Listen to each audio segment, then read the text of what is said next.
A statement issued by the EU's foreign policy chief, Catherine Ashton, said she was deeply concerned over recent settlement-related activity in East Jerusalem and the recent unrest in Silwan.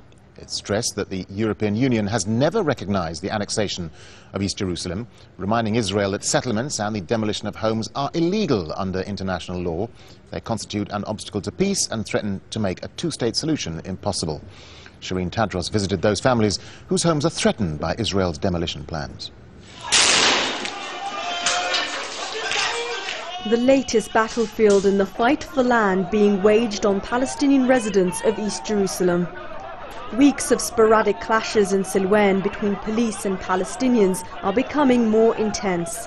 On Sunday, after a minor incident involving Palestinian children cursing guards protecting Jewish settlers, the Israeli police, backed up by helicopters, raided the neighbourhood, injuring several Palestinians.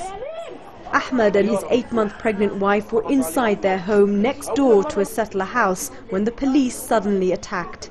They broke the door down and threw gas canisters into the house. We couldn't get out. 4 children fainted from the gas, and so too did my pregnant wife. We're expecting more violence. Silwan is a Palestinian neighbourhood near Jerusalem's old city. Jewish settlers are increasingly encroaching on the land. Tension here is at an all-time high after the Jerusalem municipality approved a controversial plan to demolish 22 Palestinian homes to make way for a park and shopping complex. The scheme still needs final approval, but settlers are taking the law into their own hands. The Jewish settlers in this Palestinian neighbourhood have told residents they have until July 4th to leave their homes. After that, they promise they'll bring private security guards to forcibly evict them. And here's the man behind it all, Jerusalem's right-wing millionaire mayor. We asked him whether he's considering stopping the project in light of the reaction.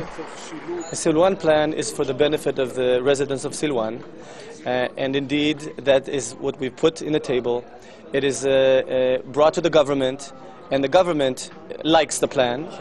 Mir Margalit is a city council member and one of the few who voted against the Silwan plan at the municipality. He's now preparing to send a petition to the High Court to stop the demolitions. But there are even more pressing issues, not least this map showing the latest version of the so-called Jerusalem master plan. Sources say it's soon to be approved. Its goal to extend Jewish presence in Jerusalem. Space has also been set aside for new Palestinian neighbourhoods, but that's purely cosmetic, says Margalit, because Palestinians won't be able to get building permits. The major problem is that you have to prove ownership on the land. To prove ownership, you have to bring a document from the National Land Register.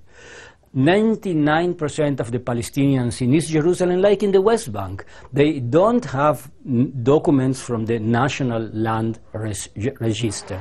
Details Prime Minister Netanyahu will hope the US president won't bring up during their meeting next week.